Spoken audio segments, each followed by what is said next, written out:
Welcome to For Mannerless Women. I'm your host, Adelle Onyango, and this is a space that is committed to nurturing a new generation of shame-free women who are ready to meet their best selves.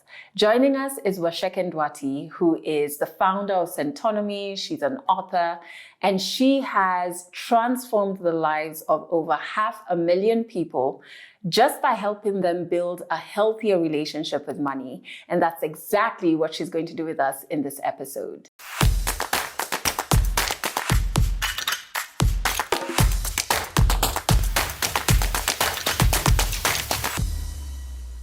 It is such a full circle moment having you on this show, because I remember before Legally Clueless, when I had Team Adele Youth Movement, the first people to believe in my vision of wanting to empower young Africans in terms of finances was Centonomy. Do you remember you gave us scholarships? We did, I think, 3 cycles, if I'm not wrong. Yeah, you came, and then you also came and spoke at some of the events we were having. And I remember thinking, what a fantastic woman. Thank you. I was just like, she's going to be so powerful.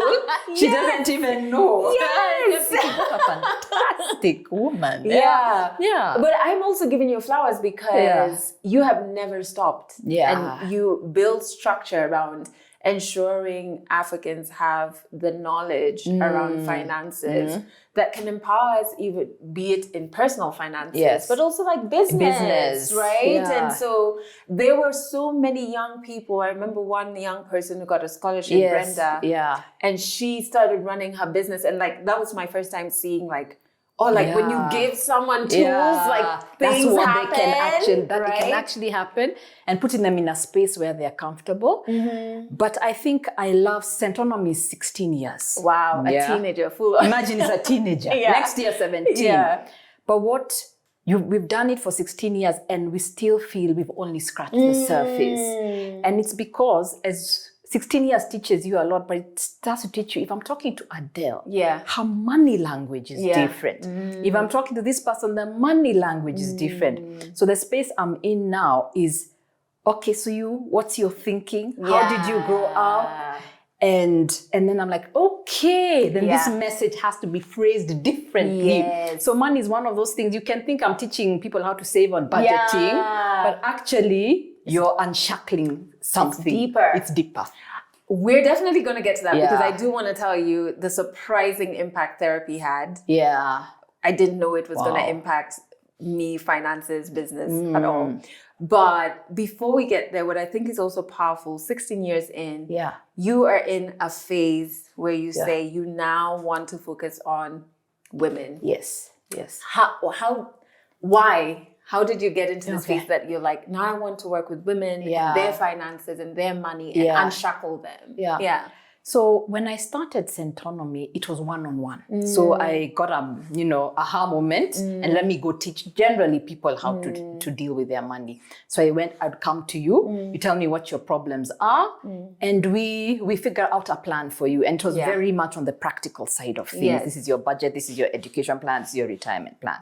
And then in time I was like, actually I need to do more. But the first group of people, even 16 years back, I thought of were women. Wow. So we started by doing come for a workshop for a day. We had even partnered with, I don't know if you remember, Standard Chartered Diva at some point. We were their first partner. So it was conversations with women at first. And then I knew there was something here, but I just couldn't figure it out. And then the women were like, we want our husbands to come, we want our brothers to come, we want our fathers. So Centonomy became for everybody, and I'm glad it did. So what has brought me full circle, and Centonomy continues, but to want to have a specific conversation with women. Surprises, I am a woman. There's that little part about it. And then over 16 years, so first of all, even me as a woman, someone who's teaching, even me, I'm saying, Waceke, this is good, but something is also stopping you from...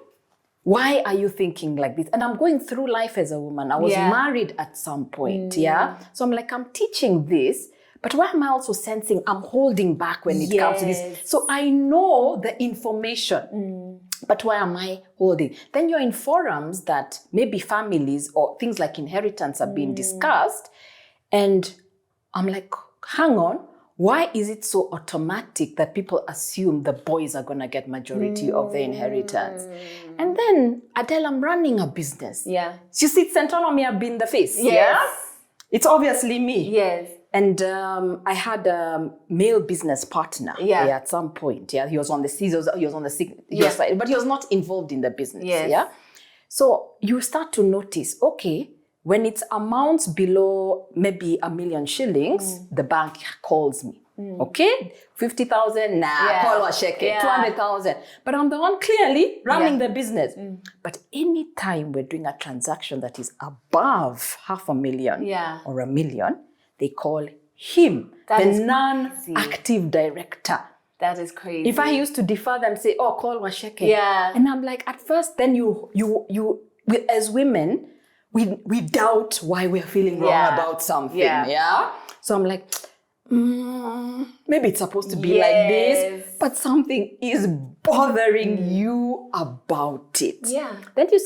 Then as I went along Centonomy, now having one-on-one. So what I kept doing though was having one-on-one conversations with people. And a lot of them turned out to be women. Then plus Centonomy, you see women who have come there, they thought their life was going to go one way. For example, they thought this marriage was always going to take care of them, or this husband was always going to take care of them.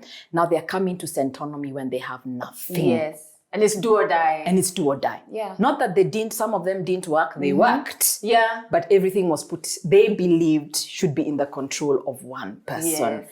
So we're like, there's a messaging collectively as women we are getting about money. So there's a conversation with women that we've got to have. We're in a world where women are breadwinning. Yes. Yeah? But we also have women stay-at-home parents who are feeling so disenfranchised. And they're still working.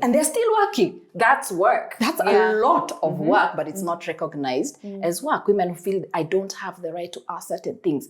Then I'm saying we can do all these things that are practical.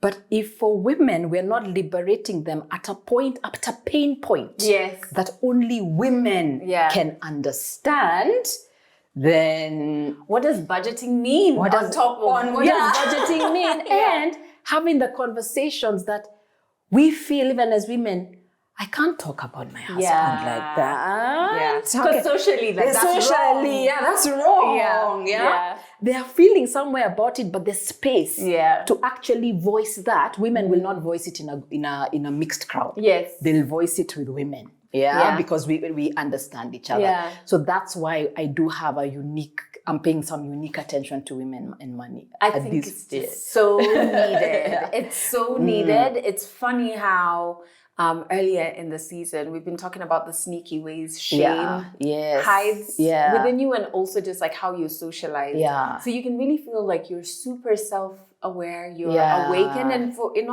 you are on that journey. Yeah. But there are ways that even your relationship with money, like Patrick, he has managed to like infiltrate and control you. Yes. And maybe we can touch on limiting beliefs, because for me, I get why I was employed, because there's so much it gave me, and there's so much I learned from discipline to also technical stuff. So I appreciate the 10 years of that. But when I really look at who I am, I'm like, sister, you were lying to yourself. It should have been entrepreneurship. I feel like there's something there that you love, and it matches with your personality. But there was always conversations or like visually. You would just look at business and money and finances as being a man's space. Yes. I know I would always hear conversations like, I was slower with maths and numbers, and I really am even to date. Yeah. But now I see it as a strength, because I'm like, I can actually really go in deep with the numbers. But I also remember a game at my bridal shower. Yeah. And it was different, like, who's better at this? Like almost a quiz amongst female friends and relatives about me and my then partner, right? And it was like, one of the questions is, and why I remember it is I was like, I don't think that's true, but I can't say it. Who's better with money? And, you know, it was like, oh, it's him. And I remember being like, why? I feel like we don't have adequate data to land at the right answer here. Like, you've not put us both to a test. For sure. Then to say, Adelle, you're bad with, or you're good with. It just felt like an assumption. And I didn't know why. It's what you're saying. I didn't know why. Something is off here. Why have we assumed? But also, it's like everyone is in agreement, and I don't have conflicting data. So I'm like, am I good with money? Like, I don't know, guys. So what are some limiting beliefs? Because that really stayed with me. And you kind of like don't get into business because you're like, you know, I'm not good with money. Until you start asking, but who told you that? Yeah, exactly. And what does being good with money mean? Because it's not biological, right? So it's like, is it a skill? Is it knowledge we need to seek? Yes. What are some of the limiting beliefs you think as women we have? I think you've mentioned, we have like 4 hours. But you mentioned something that I think every woman and anyone watching this, just ask yourself, as a child, remember you didn't know anything. So everything was fed somehow. Maybe you were not told, but that message came from somewhere. What did you see? So men were applauded for what? You were providing. You did a good business deal. Your business is working. Men were applauded. What were women applauded for? Your home is running well. The kids are fine. She could have been a CEO of a Fortune 100 company, but she'll be applauded for what is happening with the kids. How is the cooking in the house? How is the cooking in the house? Were the visitors taken care of? So where did the flowers? As you said, where were we given flowers? And little things at a party, how the rich uncle is treated and the rich auntie is treated. How people talked about the rich auntie. She must have fill in the blanks. And women till today, sometimes we need to catch ourselves. When someone is doing well, what do we say about them? But what do we say about the guy who's doing well? Same thing. The same thing. We don't rush to question him. But a woman, she is. There's something she's doing. Whatever. She's too aggressive. She's what? All these labels that are attached to women doing well. So instinctively, you start saying, there's something wrong. I want to do well. Logically, I know.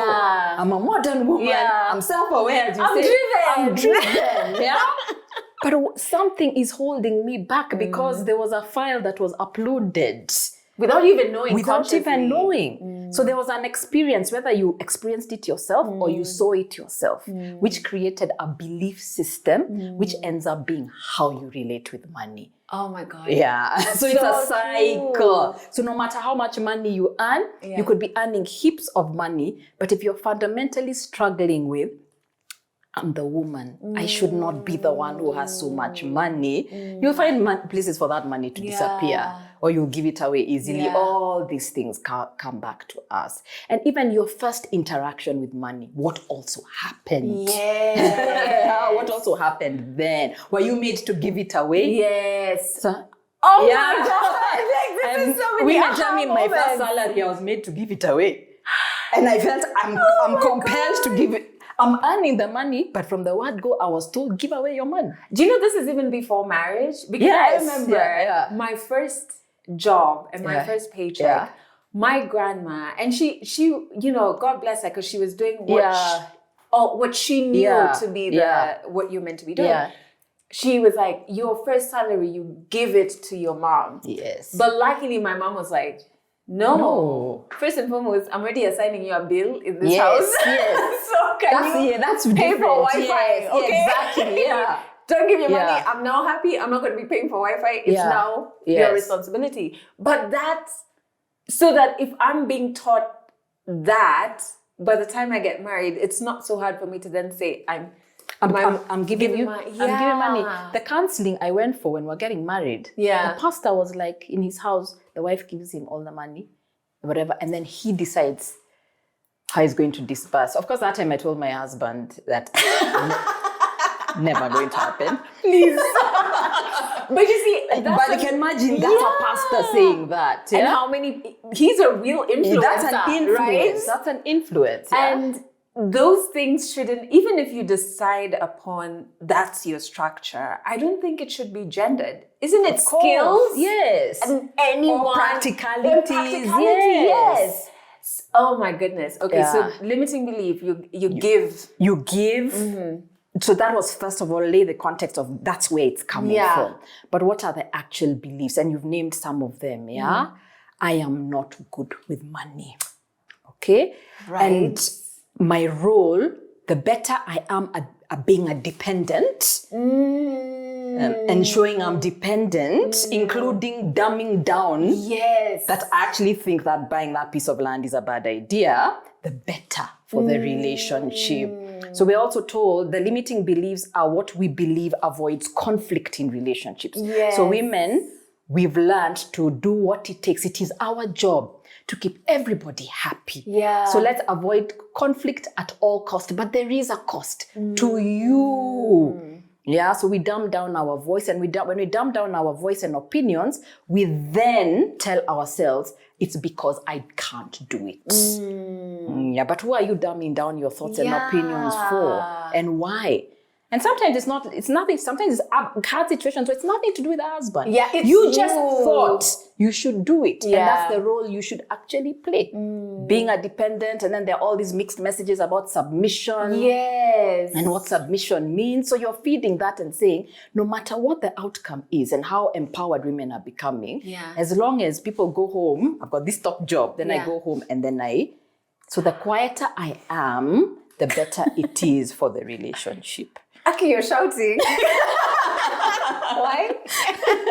You're really shouting. Yeah. Do you know one of the most peculiar pieces of advice I got when I was getting married? Yeah. I'm not married anymore, but was live within your husband's means. And I remember just being like, what does that mean? Yeah. Because aren't we fortunate to be in a home that we have two incomes?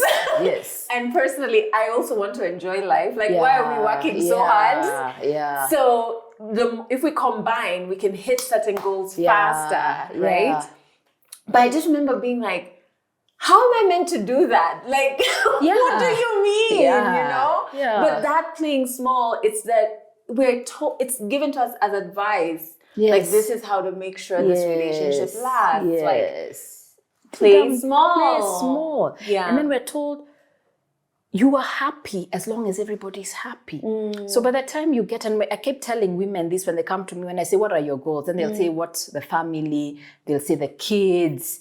They'll say even helping relatives, all these things they'll say. Then I ask them, but what about you? What do you want? You know, for some women, me asking them is the first time they have ever considered that they should want something for themselves. Okay, I want to advance myself and save up myself and do this course. Or I want to go on a holiday. Just because I am a human being deserving of some luxury and adventure and experience in my life.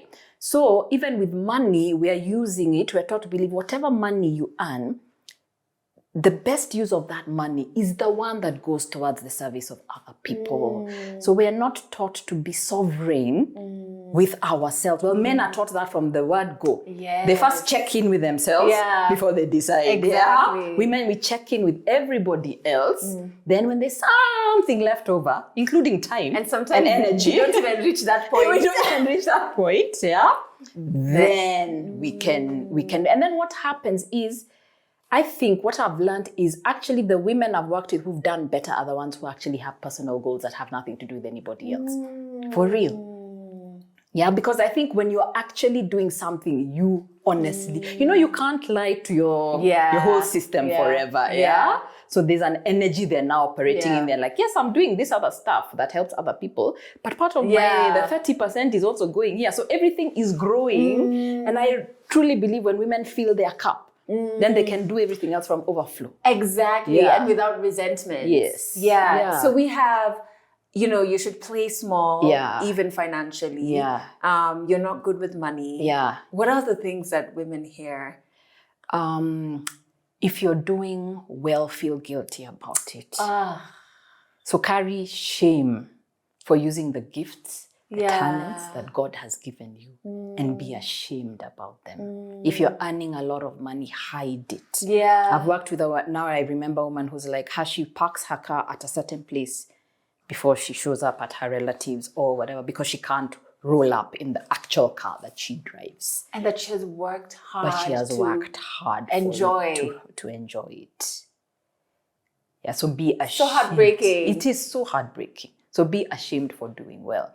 Or because when people say you're doing well, you're too much. I don't know. I don't know if there's a woman alive who has not been told she's too much.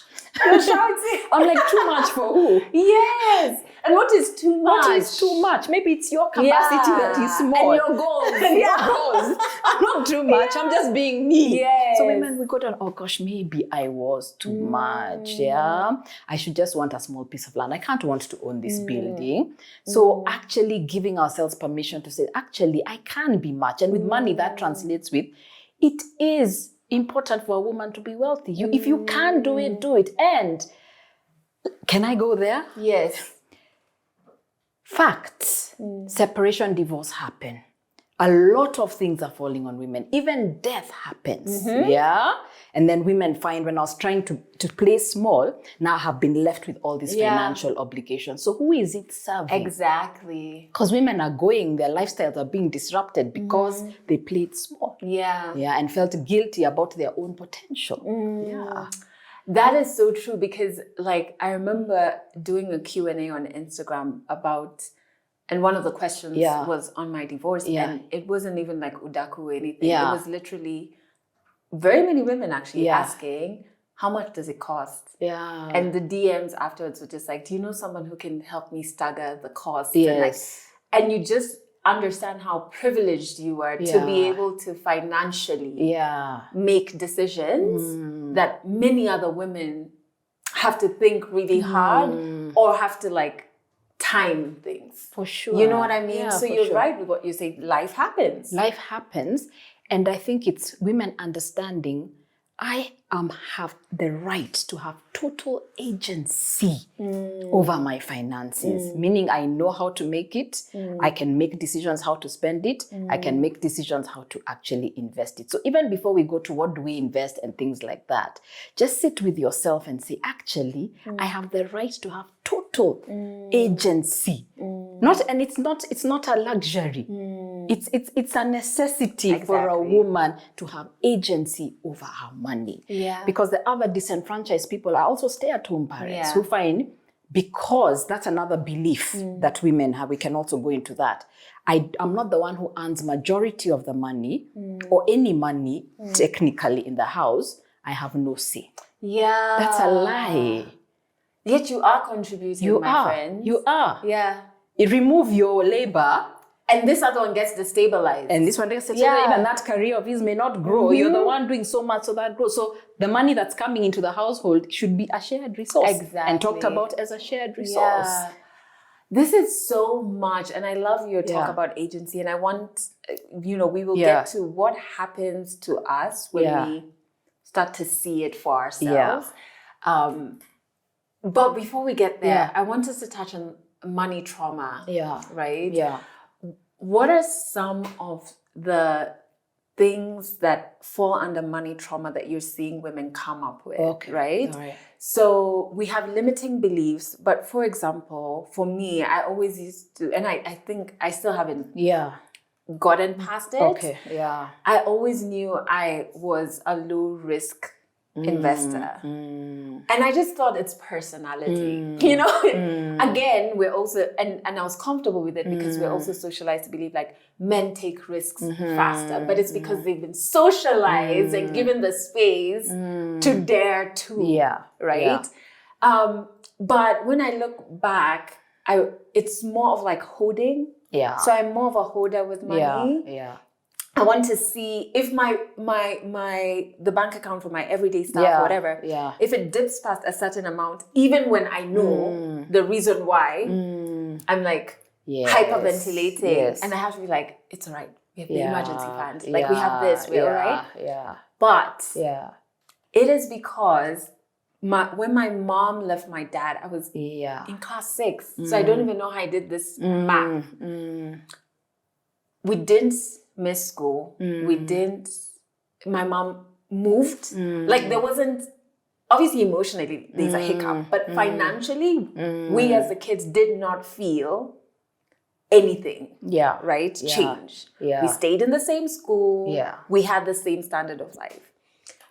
I still remember like a scene, and it's therapy that helped me, where I'm like, my mom leaving my dad, and I'm like, okay, so you have to hold this money thing, like hold it close. Because if not, you're going to have to rely on a relative or even worse yet, rely on a man. So when you're telling me invest in this thing that needs, I don't know how many thousands or even a million, what I'm hearing is not Waceke telling me this is a great investment. I'm hearing, do this, you could lose that amount, and then now you'll be reliant on this. So I just tell you thanks, but I don't have the money. Even if I have it, I'm just like, cool story, but you're about to lead me astray. Which is money trauma. It is. What do you see women coming up with? Okay. Let me first tell you a story about me. It's not exactly trauma, but it will tie in the principles. Okay. So when I was 10 years old, my parents had a birthday party. One of those parties that you think is yours, but later you look at the pictures and it clearly was their party. And I actually write about it in my book. So my dad actually knows I tell the story publicly with his permission. So I was given then 950 shillings. Okay. So that night, I told my dad, go and put it in an account for me. And I kind of knew because I had absorbed information. See, my mom was also an economist. So I'd also pick up some things from her. About because those days it was post bank. People used to go and put money. Then they earned phenomenal interest. So I gave it to him. And I didn't even keep 50 bob for sweets. All of it as a 10-year-old. So disciplined. Yes, I was then. Then all hell broke loose. At 18, I said, okay, now I'm an adult now. 8 years. Hand over. It's like, what account? That was my trauma. Because I do, until now, I feel the emotion. Because I knew, I couldn't tell about compound interest and time value of money then, but I knew 900, and then that something must have happened. It's like, what? Then I reminded him, like, he's like, okay, I'm so sorry. Then he gave me 2,000 bob to go open an account.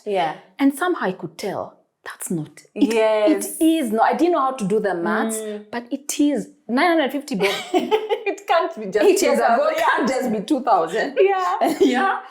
But after that, I went through a period of my life where I didn't care. Putting money aside, I didn't care. Honestly, until I started Centonomy. Honestly. Wow. Because I was earning, and some jobs I earned loads of money. But the concept of putting, I knew it. Please, I worked in the investment industry all my life. I knew which share to buy that will make you money in 3 months. Did Waceke do it? No. Because so I knew all this. Why? What message? What was my trauma? It doesn't matter what you do. At the end of the day, it's just going to go away. What's the point? So I had to work on rewiring that for me. And the way I had to rewire it was experience-based. It was not just about seeing money pile up. I needed to see money, and then I do something with at least a portion of it that gives me sort of like, oh, this is nice. Like go on a holiday. That's for me why personal goals are so important. Then the next time do this. And then you start seeing the liberation. Because I was also married. That even when you're married and you're combining money, and my marriage, in fact, that's the one that worked. The money dynamic actually worked, but that thing of still having something that you have as yours, so that is where trauma is. So once again, it's something that happened with money, or there was a situation with money, and a lot of the stories I hear is. People were here, and then suddenly there was poverty. So that fear of poverty, that fear, someone told me once, of living under a tree. Because they saw the reality of actually we could be living under a tree tomorrow. Makes them hoard money. And what's the solution to that? You have to see the cost of hoarding money, because hoarding money has a cost. You think you're keeping yourself safe. But by hoarding, you're seeing, because that's where somewhere you're seeing the balance. Yeah. You even check if you're even checking. Okay, yeah. It's still a scarcity mentality. So at the end of the day, you'll still end up in a scarcity situation because you didn't do the investments to actually grow. So you have to earn everything in your life in cash. In cash, to be able to actually do that. Yeah. A lot of people also say there's a story we've been using in our classes of conflict. Every time they saw their parents talk about money, it was an argument. All right. So now you're telling that woman, go and be open, communicate. Yeah. Like looking at you like, That's arguing. Why do I want to start an argument? Yeah. Why do I want to start an argument? Yes. Because money was the source of conflict. So that trauma is coming from somewhere. And then if we mix trauma with, there is financial abuse. Yes. Especially, we talk about physical abuse, emotional abuse, but there is financial abuse. And financial, I think, has now overtaken even physical abuse, right? In terms of stats. Yes, it has.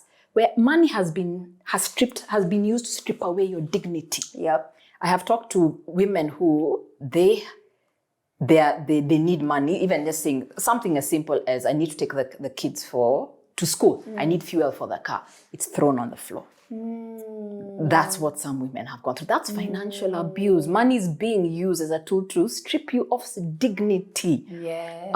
Others, money is being used as a form of control. Yeah. Adele, there are women, they're driving the Mercedes. They'll go and do their hair. Their hair is perfect. You might see them at a restaurant with friends, but they do not have to. Tell them, give me 1,000 bob cash. Yeah. They can't. Yeah. Everything is controlled. Yeah. He will pay, or there's an account at that restaurant. Yeah. Meaning I also know where you are. Yeah. There's a fuel card or an account with that petrol station. Yeah. There's an account with the hairdresser. Yeah. There's an account at the supermarket. Yeah. So this woman looks like she's living a fantastic lifestyle, but she cannot give me, as in, give me, just give me a G. She can't. She cannot. I've heard a story where a woman, even the supermarket attendants know her. Yeah.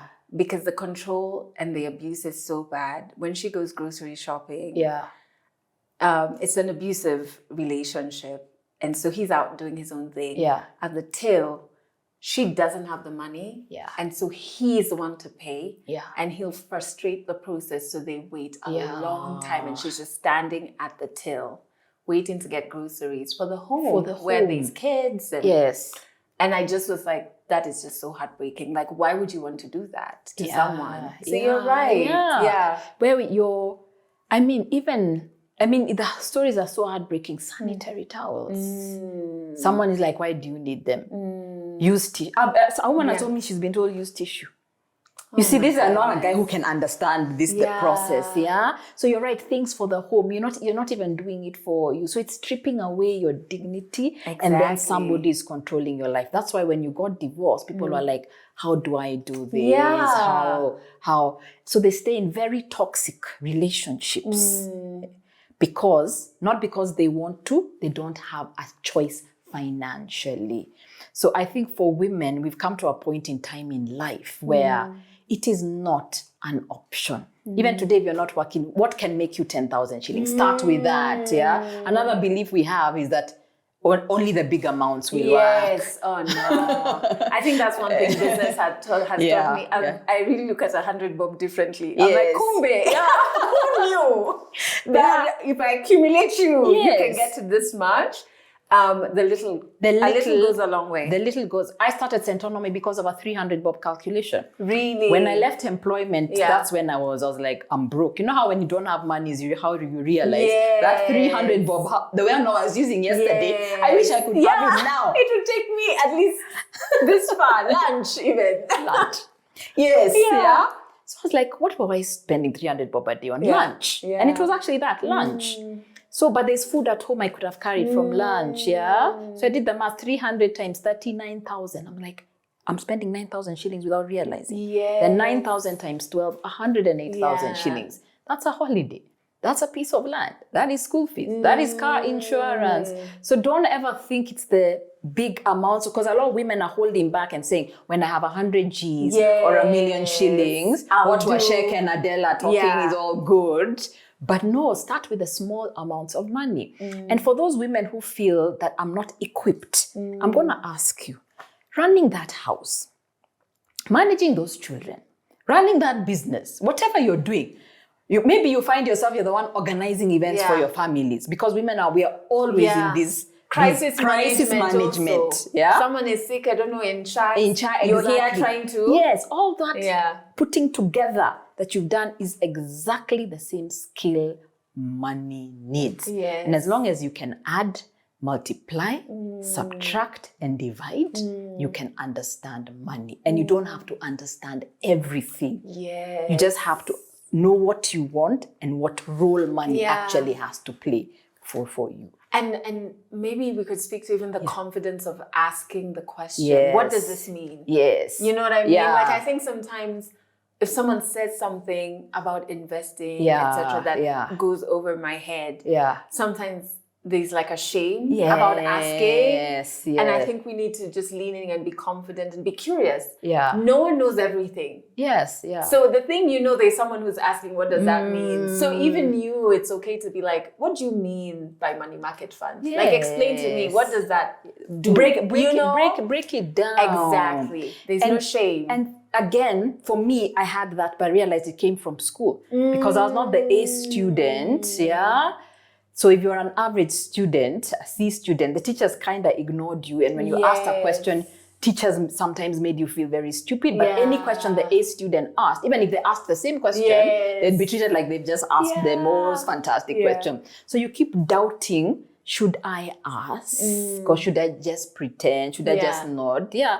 But ask the question. And for sure, unfortunately, we walk into institutions where that subconscious bias is still there. They see a man and a woman walking together, they direct their attention to the man. Yes. Yeah. And I think women, we're at a point in time where we have to say, excuse me. Yeah. I'm in the room too. Who are you talking to? Who are you talking to? And why? We just have to challenge those notions and say, excuse me, I'm also here in the room. Who are you talking to? Yeah. Yeah. I just love this conversation because it's affirming so much.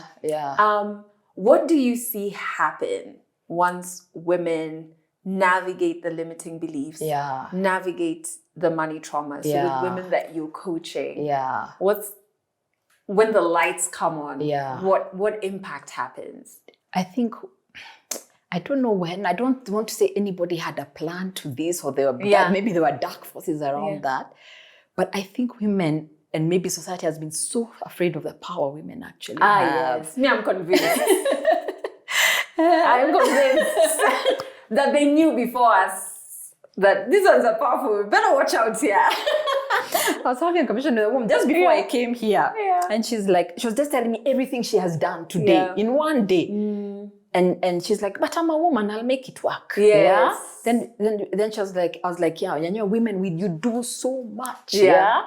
And they're like, the men, they won't, even my husband asked me, how did you do all that in one day? Yeah. So women, the same, but we've been told our superpower belongs to the kitchen. Or that's when we're still applauded, raising of the children. It is even the stuff I've done with Centonomy. I've had people who still ask me, but do you have time for your son? That work-life balance question. That's work-life. Me. Oh, thanks. I was just on a global platform. Now I have to bring back. I'm not saying that's not important, but why don't you want to meet me at this level? Why don't you want to talk to me about my ambitions? Yeah. And even women, when we meet together, let's also stop this. Let's talk about our kids. That's fine. But can we also talk about our ambitions? Can we also talk about some property deals that are going on? Can we also talk about this? Yeah. And I've done it. Go and put yourself in a room where you will feel a bit intimidated. Exactly. Go feel it. And I did that once, and it was people who are being asked to invest in a certain property transaction. I know I didn't have the money, but I wanted to go see what they're learning, because the minimum investment was $1 million. Yes, not even shillings. And this was the time I was broke. I just discovered my 300 Bob Lunch story. Listen, you go in with your chest. So I just like, I'm going, And I realized, of course, the room was 98% men, but I realized the questions they were asking were basic. So just because other people have more money does not make them more intelligent than you. You probably are more intelligent. You've just not given yourself the permission and not the confidence to actually start working what you have. So I see women with that power, when they step into that power, a sense of liberation. And a sense of, I don't know if the right word is dignity, but finally getting to the point where I am worthy. I am deserving. Everything that is in front of me, if I decide I want to own this building, I may have 0 shillings, but it does not make me less deserving. So women, separate also your financial circumstances from who you are. We kind of mix our identity. Stop saying words like, I am broke. You're not broke. Maybe you have only 200 bob today. Just say, I have 200 bob today. I am broke is almost like you're calling on something. The words after I am are very important. So stop thinking that you have to play in this. Your financial circumstances are what they are today. Go learn how to deal with the financial circumstances. We also have to stop avoidance tendencies. I hope somewhere along the way, someone will come and sort things out for me. And I talk to a lot of young women as well. And truly that's the mindset behind sponsor. Or even just marriage in general. Or just marriage. Or a relationship. My financial plan is a man.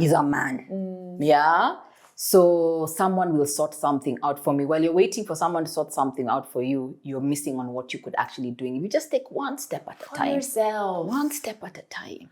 You know, when I talk about like the lights coming on, I remember thinking about buying land. And I think when I was making the decision, I had a scarcity mentality and also a feeling of like, it's what you do. You know, like as Africans also, we're just like, it's what you do.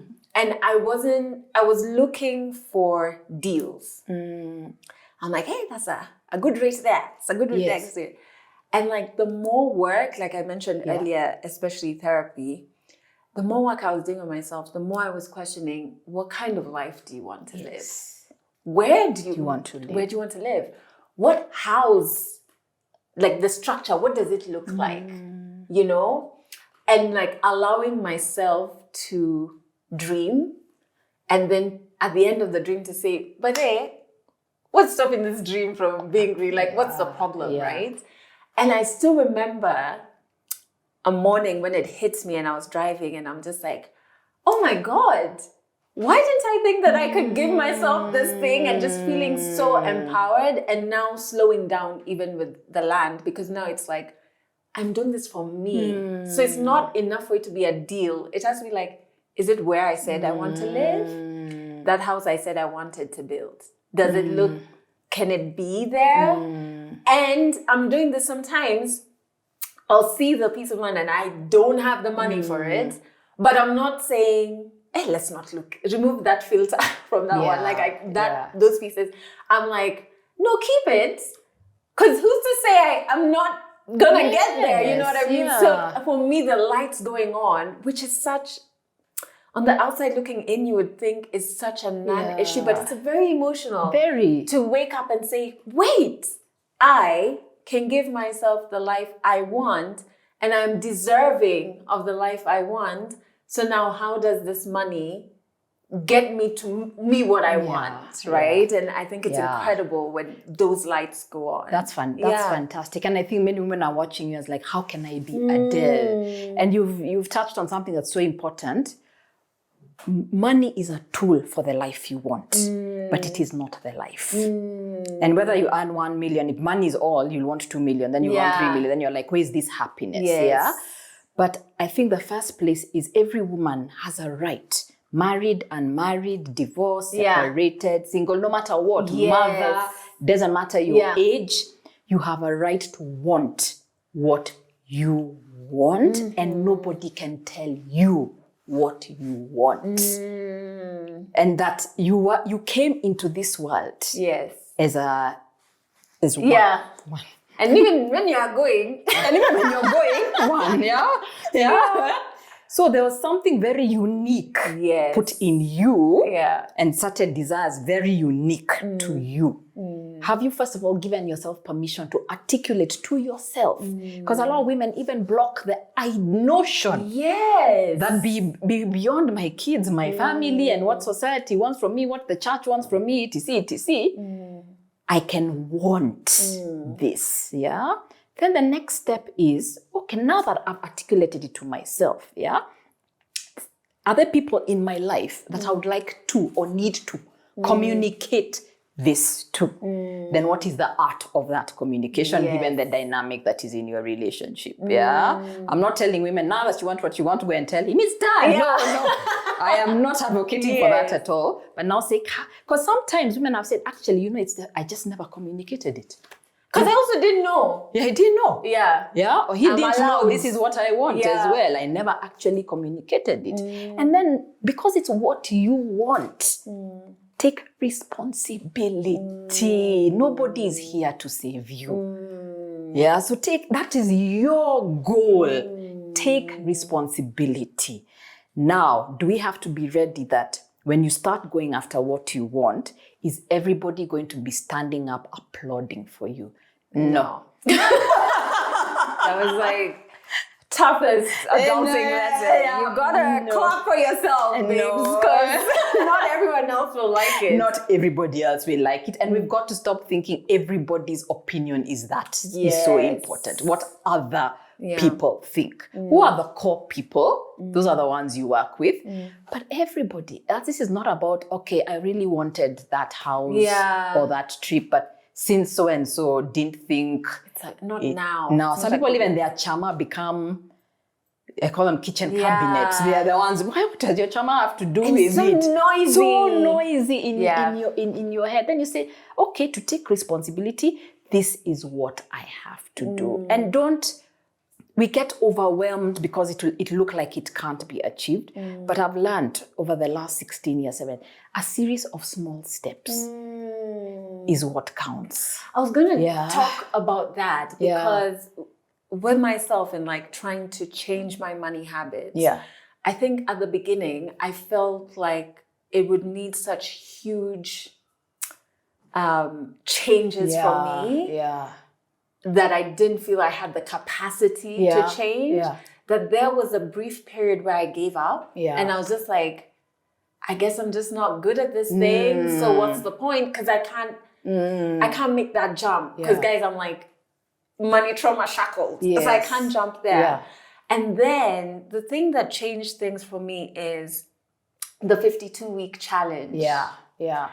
Because I needed to understand the value of saving small amounts and how they totaled up, and the value or the discipline of consistently saving, right? Because I used to think if it's not a big amount you put it aside, you're not doing anything that matters. And so I did it, the first year I did it, I think I actually forgot in June. It completely escaped my mind, and then I never came back to it. I think it's like later in the year, I was like, come on, was the time to be doing some challenge? And then the next year, I did it to completion, and the one I was doing is like 300 bob one. So at the end of the year, you've saved like maybe 400 and something thousand. And the year after that, I was buying a car. There you go. And that money, like I dipped into it. I think it was the first time I was just like, wait a minute. Like in the moments, like, because it goes, what you're depositing goes increasing by 300 bob. So like from September, it's an amount that you're like, whew, every week, like this is a lot. But it's still not millions or huge. It doesn't even get over 50,000 to be very honest, or even over 30,000, like in terms of deposits. It was the first time I was like, wow. Like I needed to upgrade my car, and I did it in a debt-free manner because of this thing. And I was like, oh my God, right? So sometimes, could you speak to that? Yeah. Sometimes we think it has to be a big thing that maybe we don't have the capacity, even emotional capacity, to make that change, right? So what you did is, if you remember in the beginning, I said you've had certain experiences that rewired, but now there was a belief system which created the way you deal with money, your patterns, which continue creating the same experience over and over and over. So when people say I'm in a rat race, it's because you've got to question over and over. Yeah. So what you did is you took that, you saved. First of all, I like your story. The first year you didn't get it right, because that's another thing. Yeah. Just because you don't get it right the first time does not mean you can't do it. It just means go and try again. Yeah, exactly. And just be like, where we get there. So you didn't get it right the first time, but then you went. But what I liked about it, first it's a small amount. Yes. But then you then gave yourself a different experience, because at the end of the day, it's only an experience that's going to rewire the system, not just learning. Not just doing and accumulating. That's what I was telling you, sometimes hoarding has a cost. Yeah. It's not creating a new experience. Yes. But the fact that you did it and then bought a car, then your system is, okay, I can use the same principle for land, I can use the same principle for this, etc. So you have to create an experience. And money at the end of the day is there to be spent. Whether you're spending on school fees or lunch or whatever. Say it again.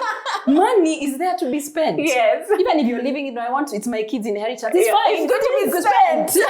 Money will ultimately be spent. So you're spending it in a way that gives you a new experience. And that way people stop feeling, because a lot of women also feel when we're talking about money, you're telling me not to enjoy life. No, you're restricting me. You're restricting me. Budget is restricting me. Yes. No, budget is just about telling your money where to go. So that you don't wonder where it went. So put the things that are enjoyment in the budget. Put them in the budget. Yeah. And in class, we do this thing called a spending tracker, as in just track everything. You decided to tip the watchman 50 bob, track 50 bob. Parking this. Every day, track the amount of money you're spending. Go to your M-Pesa statement. The transaction. The transaction. Even the transaction. Even just the transaction. Even the fees. Yeah. Then don't come and say, I don't have money. Yeah. And then know yourself. Because I had avoidance issues, and when I say avoidance, I used to go to the ATM, withdraw, let's say 2,000 bob. Like you're... I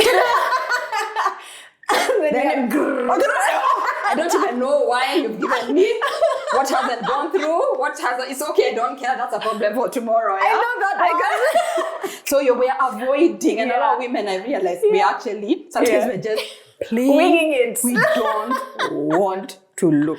Yeah. Since you know yourself, how you're going to manage yourself. Yeah. I mean, sometimes you're just saying, I may not change anything, but I can manage myself. Let me work with myself. Yeah. So my version of working with myself is when I get paid, money first goes in the savings account.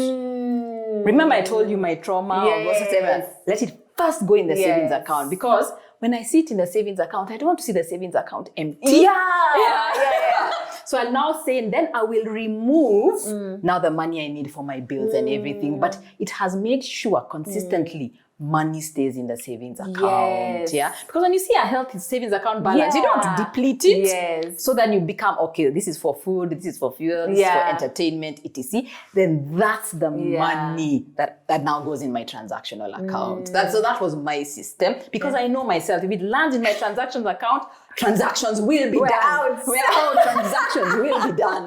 Because money is to be spent. Money is to be spent. Yeah.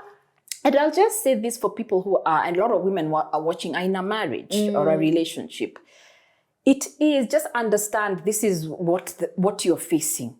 Two people who grew up seeing completely different things about money are trying to form a singular money relationship, mostly without communication. I was going to say, how do you do that without... mostly without, people are like, how could he? Yeah. She's like, how could she? I'm like, how could you not? Because, and you needed to be in my household to see how I grew up, to understand why I did what I did. Yes. I needed to be in your household. So let's not judge each other so harshly and say, actually, this is what how you grew up is how I grew up. How do we make that speak the same language? And even when I was married, this is what used to work. Have that. Even the first one is going to be awkward. The next one, less awkward, etc. But then it's about coming to what are our common goals. This is a formula I've seen work. Yeah. We have something that's driving us that we work common. Yeah. But we allow each other to do you and me, I do me. The communication is very important, and you have to sit with the discomfort. And this is coming from me who's not comfortable with that at all. So I'm not an expert. Like, guys, it's still very hectic for me. Because I remember being in a relationship and like very early on, like we knew it was going to be a serious relationship. But the guy just volunteered how much he earns. Yeah. And there was just a silence because I was like, well, good for you. Yeah. Guess who's not telling you? You know, there was just a like, Anyway, just in the news, woo, our president. I'm just like, if you think I'm going, and even I don't want to know. You know, I'm just like, take it back, take it back, take yeah. You know, and just like understanding that discomfort is part of it. Yeah, yeah. And figuring out where it's coming from and then communicating. And not coming from a place of judgment. Yeah. Everybody's trying to navigate this. Everybody has. And then when things change also, what is it? And it is an uncomfortable conversation. I remember when we started, it was so uncomfortable. But it gets easier every time. And it's just about ultimately, what's ours? What's yours? What's mine? And this thing is a tool. And it's a tool. What bills are yours? What bills are ours? What bills are mine? What investments are yours? What investments are ours? And ours means it's reflected in two names. Yeah. There's no, I'm investing for us. Yeah, no. And then it's in one name. No, ours. But you can also do this. So I think I've seen what works is we're doing something together, but there's also some independence as well. Even just for your emotional hygiene and like fuel and for you to feel motivated. And and to be your human being. There's a couple I once worked with, like everything was shared. As in, if she goes out and does a Java coffee, because everything is a joint account, he gets information. She buys us like, okay, there's something like too much information. Because also, okay, I don't know if you're going to reprimand me for this, but I don't like who I'm dating to know how much I'm spending on my nails, when I had hair. Like, just... That's TMI. That's why I think there's a level of... That's why what's yours, what's mine, what's ours. TMI. It's too much, but I know I'm paying too much. It's okay with it. And that's your right to be... Because no one's going to be perfect. Then, like, there's some stupid things I also want to do. And even when I'm participating, I know it's dumb. Yeah. But I'm enjoying. And it was budgeted. It's in enjoyment, the liner, right? So I really love that. But to just spread your point to the women listening, it's that every woman has a right to have that money where she may do things nobody will ever understand. I scuba dive. I did not. It was never going to be, let's all stand up and applaud scuba diving. It was something I decided to do. So I had to fund it and figure out. So you deserve to say there's some things that are going to come in life that are mine. And even with money, it's not about saying, I'm going to be frugal to the bone with everything. No. This is important to me for reasons only I know. Yeah, and I'm the only one who needs to understand it. And I'm the only who needs to understand it, but this is what I'm going to plan for it. This is just so inspiring. There are two things I want us to touch on. And the first one, you touched on it earlier, but maybe we can expand it a bit more because I navigated it earlier this year. Yeah. In terms of your financial situation not being your identity. Right? Yeah. This year, business was a bit tough for, I think, end of quarter one into quarter two. Yeah. For matters, like my rational brain knew there were things beyond my control. Yeah. We had a guy in the States wake up and make changes that affected the entire world. People lost jobs, etc. Yeah, for sure. And that meant budgets were, you know, like shrunk. Locally, we were going through our own thing, right? So even in the lead up to June, which is a new tense month for us as Kenyans, advertising spending is pulled. And then even our own in-house products, people don't want to spend too much. Yeah. And then the economic environment was different. Yeah. So while you're selling a product or a service, you have to be aware of that the purchasing power your community had last year is not the same one they have this year. And you're like trying to feel through it. And I remember it taking so much time because I'd never experienced it like that, to be like, okay, Adelle, this doesn't mean you're a failure. Like, this doesn't mean quit. This doesn't. Remember when you signed up for this business thing? Guess what? This is part of the. It comes with it, right? Are there tips, or if you could speak to someone who's going through that? Because I think it was so powerful for me to separate the two. Yeah. All right. Again, I'll tell you a story and then come back to that. I like stories. So when I was starting Centonomy, so my first business had failed, okay? Then even the second business, because I opted out of that business with some other partners. But yet, I have the idea for Centonomy. So that's when I'm facing my 300 bob moments as well. But I have this, so I am broke. And I didn't say don't use that word, but that's literally the situation. But what do I want to do? I want to start helping people plan their finances. Can you see the imposter syndrome? That must have been. I love the audacity though. Yeah, exactly. Even me, I was like, God, did you knock on the wrong door? That's a good amount of audacity. Yeah. And there's once I sat even on my bed and I just said, God, actually just zap me into heaven. I have money from the ATM I can't withdraw because I had tried to withdraw the money. The ATM told me minimum withdrawal 500. So it was not even 500 though. That was before M-Pesa. Yeah. So I was like, what's the point? Yeah. Honestly, I'm ready. Yeah. I'm ready for time out. Then I even gave him examples in the Bible. I think it was Elijah. Elijah was just zapped. So you have zapped before. Yeah. Here I am. Zapped away. And then that's when I just said it, but you are mentally able. You are mentally able. And that thought just kept disturbing me. You are that's how I ended up going for that $1 million investment thing. Because mentally, my brain, nothing has happened. My brain is not fried. I can absorb, I can learn. And I ended up meeting someone who gave me a training job, by the way. Yeah. So I think that was then, can you imagine, in that situation, I have started a business to help people with money. So it was for me the point I realized my financial circumstances and my identity are two different things. Who I am and what you are going through, whether it's money, whether it's a relationship issue, whether it's conflict of some sort, whether it's a bad boss, that is not you. And like what you're saying, I think women especially, men don't really blame themselves that quickly. That's what I've noticed about men. Even when it's glaring, it was their fault. But women, even it's not our fault. The NGOs left, whatever, the funding dried up for USAID and all that. It's not your fault. So we accept things that it is just what it is, and we have no control about a lot of things. But we actually, as women, we take responsibility for things that are outside of our control. But along the way, I've kept asking myself, and I did this exercise once. First, it was through a program, but I keep doing it. Please go ask. This is something practical. 3 people you trust. What do you like about me? Okay, and let's go beyond. I'm a good mother. What have you seen about me? As I gave my mom, I gave my work colleague, and I gave a friend of mine the same. And they told me, Waceke, all of them told me, your ability to think and reflect before making decisions. I called it procrastination.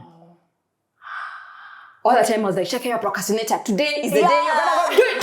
So I do it for 3 days and then I crash and burn, wondering, that's not my nature. Yeah, you're right. I actually think and reflect before making decisions. So how has that played out? Even when I came up with the Centonomy program, it is a program that has run 16 years with tweaks, but fundamentally, it has lasted 16 years because I sat and thought through what people need before I came up with a program. So sometimes it looks like my ideas are taking long, but I'm just one of those people who have to percolate. So everyone, just go and ask 3 people. If you can't see yourself clearly, and then that's your identity. Then you're like, okay, so how do I use that in my current situation? How do I use, because you're trying to do things like everybody else. How do I use that skill of communication in my current situation? In the book, I write somebody who realized in Centonomy they have a communication skill. A couple of months later, they had made 10 million bob by going and flogging that communication skill. So women were sitting with a lot of what I like to call non-financial assets. They just come in intrinsically with us because the world has only talked about certain assets, which are usually resident in men. But ours, our intuition, our emotional intelligence, our ability to see things 10 steps forward. The same one you used to tell your child, stop it, because you can see that. You're going to fall. You're going to fall. You can see they're going to fall. But that's visionary skills. Where else could you use it? I've worked with stay-at-home women who thought I have nothing to offer. I was like, when you're running your home, what skills? You come up analytical, listener. They go and get a job that they never thought they would be able to get. So define yourself by what you know you can do, not what you have or the circumstance that is in front of you. And wealth creation is after your identity. It follows identity. It follows who do you think you are. Money will follow the energy. I really love that. Because after I got out of that season this year, I was like, that was the lesson. And I'd never had to confront that lesson in all my life. And I was like, oh, thank God. I needed to learn that because there were parts of me that were being defined by how much money I had, you know? And there were decisions I was making or not making because of that, right? And so afterwards I was like, well, I can actually see the gift here. Like that was a wake-up call that I needed. So thank you. You know? The other last thing I want us to look at, there sometimes with women how we're socialized to believe that our value decreases with age. You can give up on yourself even in terms of changing your financial habits because you're like, I'm such and such age. It's a wrap for me. There's no point. Can we talk about it never being too late to change your money habits and to start having like a more healthy financial hygiene? You know what I mean? All right. I wish I could stand up. I wish I could. I think even me personally, I am just really evaluating that narrative and whose narrative was it and who does it serve? Definitely not women. So when I think about as women age, getting to middle age and beyond, what is actually happening with women despite what society has decided to label you, you're aging, you're getting less valuable because the value was how many children can I produce? So if I stop being able to produce children or approaching the ages where production of children will cease, suddenly I'm not. But what is actually happening? You have holistic experience, even if you have 0 shillings, you have holistic experience, you possibly have networks. And then what is happening in a woman's time, let's say she had kids, they're possibly older, so their commitment on you is actually not there. So for me, what I'm realizing, that is a superpower period for women. You also find women, for some reason, they're like, I'm thinking faster. I'm more assertive. I know who I am. I know what I want. I know where I can fit in. I know where I don't fit in. Then you're being told that's a time to dumb down. Actually, for me, I feel, Adele, I'm just starting. I actually feel nobody can convince me to be 28 years again. Nobody. I don't care what you did. You cannot convince me to be 28 Even though they say that's where the value is. That's apparently where my value I will not go back to my 20s. No, my 20s. Like yours, even my business, I'm reinventing the business. But I could not have seen what I'm seeing now when I was 28. So you women, you have so much now. You have possibly more energy, but used in different ways. You're probably going to be faster. This is your superpower, period. And I've been reading that some companies are realizing the value of women who are middle-aged for certain roles. Certain leadership roles are just fitted to women. And the world is generally in a point where, especially with AI coming and everything, emotional intelligence is a currency. Women, we just have it oozing out of us. So not only is it never too late, this is the right time. You're sitting there, you're in your 40s, you're in your 50s. This is the right times, or late 30s and fearing approaching 40. This is the right time in your life. You know, in season 1, we had the first friend I made when I moved to Limuru. Yeah. Her name is Mary. Yeah. And Mary's in her 60s. Yes. And that she came back. She was living in the States for a long time. She's Kenyan. Living in the States, came back in her 60s. Yeah. Started farming. Yeah. Learned how to farm on YouTube. Yeah. Well, everything I know about farming, you learned from her. I learned from Mary. Opened up her shop. Yeah. Selling vegetables. It has grown. Now she's growing like avocado in mass. Wow. Bananas in mass. Yeah. In her 60s. Wow. The way we're socialized to think about aging as women, about like slow down. Yeah. All of these things. Yeah. No. If there's something you want to do, it's never too late. And I like Mary's story because like also go and assess what do you have? Yeah. You have land in shags, etc. Exactly where she started. Yeah. We are socialized to think success looks one way. Yes. Yeah. So we have to start learning, define your own version of success. And then go for it. Yeah. This is when it's at this age I'm realizing the power. Yes, I've done Centonomy, but Waceke in her own right and her own voice has power. So I'm starting podcasts. I'm seeing, I've done one book, but I'm like, there should be 10 others coming soon. Yeah. So I think it is such a good time in a woman's life. Yeah.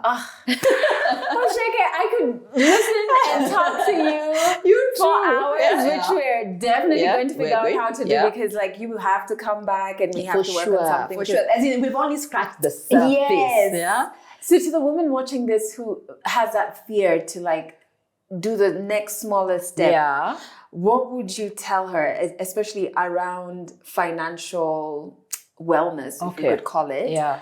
What would you tell her to kind of motivate her to do even the next smallest step? Okay. Yeah. All right. So I'll link it to a couple of things. First, I want her to be in the right mindset before I go practical. Yeah. And take her place with her money. So it's like you're going back home and you're telling somebody in your house, listen, I know I've been playing ball. You've been running around this house amok. I just wanted to let you know who's boss. That's your money. So you're going back to tell your money that. To behave. So go and actually assess money. Because money it's a relationship. It's a love or hate language you have with money. So can you turn your hate language into a love language? Think about this. If you have somebody in your house and all you're ever telling them is, I'm not good enough for you. You're broke. I want more of you. I don't want to see you, like avoidance. Avoidance, just say, when you're avoiding money, what are you telling money? I don't want to see you. What relationship would work if every day you went to me and said, I don't want to see you? Yes. It would be like sour. Okay. Then if I'm not showing up, So just imagine if money was a person in your house. What does that relationship actually look like? Oh, I love that. Yeah. So that's, first of all, you have to first of all, take your place that you are the boss. You are the CEO of your money. Yeah. So address what that relationship looks like and what you have to do to that relationship. But where does she start? Where are you today? Let's stop running away from ourselves. Face the woman in the mirror. And with her money. Where I am today is I have debt to my years. It's okay. You have debt. You are not debt. That is not your identity. Yeah? You're spending more than you earn. That is not your identity because we don't face the fact.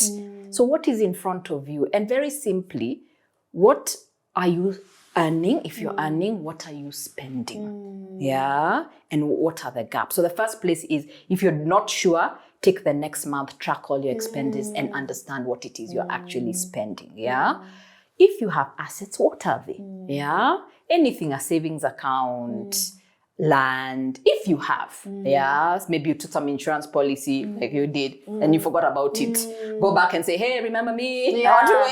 So let's face it. If you have debts, what are they? Because we're saying we want to go to the airport, but we are in, for example, Westlands. Yeah. To know the route to the airport, we need to understand we're in Westlands, not Kikuyu. Yeah, because if it was somewhere else, it would be a different route. Exactly. So we're just saying, what does your Westlands actually look like? And then come and then feel, look at it, then allow yourself to feel all the emotions around, but at least you have facts. Yeah, and those things start to point a starting point. Yeah, starting point. If your income is above your expenses, you've got to rectify that as soon as possible. Yeah. So that's a red flag. And just say, these are my red flags. It doesn't go away mysteriously. Yeah. So you can't keep doing this persona. It doesn't go. If your first step is saying, this is mine, but I live with somebody else. So we need to come to the table together, shaking and weeping and whatever, gnashing of teeth. Everything, have the conversation. For a woman, what are the things she must have in her pocket? So you've sorted that out. You want, because women, what we are in many ways, whether we are looking for somebody to do it for us or we are scared, we are always scared of, in some fundamental way, no matter how we all grew up, that security thing is almost part of us. It's here. It's here. Yeah. If you're a mother, you're always like, at the end of the day, it's me I know who can never leave the children. First thing, even before you have fancy goals in your life, do I have 3 months of expenses that if something happened, it gives me breathing space for 3 months? Because where I've seen women thoroughly disrupted is when something happens today and they don't know how rent is being paid. We get into a phase where we can't think. Now we're operating on too much stress. We can't think, So 3 months. So if your lifestyle costs you 100,000 shillings, do you have 300,000 shillings parked somewhere safe? Safe. So we're talking money market fund, savings account. Waiting. So that's the first step. Before we go anywhere else, then once that is done, we can now sort out what are your next priorities. You've looked at what you have. Is it debt repayment? Then we can teach about debt. Is it now, okay, I want to invest for school fees, I want to invest for retirement, I want a holiday fund, then we can work with goals. But I've found when that level, basic security is there, women think. Yes. They just need to know for 3 months, the landlord is sorted out, Then they think, because what I have seen women do so easily, almost easily, is I also run a class called Centonomy Gold for, it's mid 45 and above, It's for women who are thinking the next step of their lives. Like most people have not saved enough for retirement. Let's call it what it is, But women are just, once they learn their skills, you mean I can be a landscaper? They reinvent so quickly because we are less attached to the title that we used to have. We want what this thing is going to afford me. It's a tool to this type of life. Yes, exactly. So we're not fast of what I was the marketing director or what. Actually, we move on quite fast. I know a woman who's now a Zumba teacher after being some top corporate. And she's happy. And she's making enough for herself. So that's, for me, that's the starting point. I really love that because you've really spoken to what tangible steps. But before then, where do we need to be emotionally? And that thing about going home and having that conversation with money and just calling it to the come. And being like, so now, please, can we respect each other? It's really the first step. I find that a lot of money educators and conversations, they jump to, these are the investments, this is the interest on this, and you're talking to someone who's just like, I can't see that right now yet because I'm dealing with so much emotional work. Waceke, thank you so much. Thank you. It has been so much fun. I like this so much. I said, I know we could go on for 4 hours. So we're definitely going to make sure we figure out how to do this a bit more long term. But thank you for the work that you're doing. Thank you. And even being so vulnerable and sharing your personal story so somebody can even touch and be like, yes, look where she is now. Yes. And I'm where she was in her story. So I can get there, right? Yeah, and I just want to say, women, we are never one thing. I think there are so many things. And Adelle, you must have noticed, I started Centonomy one-on-one, then it's a school, I started teaching, then I wrote a book, and I'm doing a podcast. Then, we've got such a range of gifts that I have no doubt that any woman can figure herself out. And if people want to do a health check, we have something on our website. They can even do a personal finance health check to just guide them where they can to just start guiding them where they are, and this is my starting point. Oh my God. Thank you for sharing that and for coming on the show. It's been incredible having you, Waceke. Thank you. And for you who's watching, I hope there's so much that you have learned and taken from this episode. To connect with Waceke or to use the tool that she's spoken about, check out the description. There's links to that. There's links to finding out more about Centonomy, more about Waceke's books. Yes. And so much more. But do remember that if you resonated with this episode, please share it with the women in your life, mannerless or not. They could benefit from learning everything Waceke has shared.